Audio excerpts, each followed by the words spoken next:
bayadakwa emsebenzini abantu abanyanga. Wayisusa inkulumo. Nami angiyithanda indlela uNgizwe noKhuzani abaphilisana ngayo.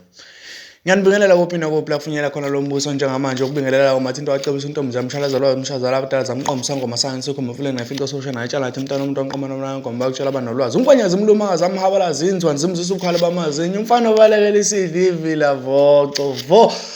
Kanti kuphi nakuphi la kufinyela khona lo mbuso njengamanje sigijima laphana sidonsa inkulumo kaNjoko ekhuluma ngokungenami nokungaphatheki kahle phakathi kwesimo esiphila uKhuzani noNgizwe. Uyasho ukuthi uNgizwe usifaka kakhulu isandla akakhuluma namanga amavidweni lawa akhulumayo akhiphile futhi ukhuluma iqiniso njengoba linjalo kodwa indlela uKhuzani abehave ngayo benoNgizwe uyabasola bobabili macala omabili indlela okwenzeka ngayo uNgizwe indlela abeka-performa ngayo ubekhohlwa ukuthi mdala kanti uma uhola abafana bangakini noma ngabe kuthiwa bakini niphilisana uyabahola ngokweqiniso uphinde futhi ubakhumbuze phela ukuthi umdala ungabe usuhleli njalo wena yonke into i-right yonke into awusaboni noma usu-wrong. uNjoko uyihlabe lapho kakhulu ukuthi kuze kufike kulesi sigaba nje ubebahola kodwa ubekhohlwe naye ukuthi mdala ubekwenza kuze kweqe ngendlela ebekwenzeka ngayo. Ingakho izinto ithema sezinjena kwangabalula ukuthi ijike naye uzamile kakhulu ukuthi alamule isimo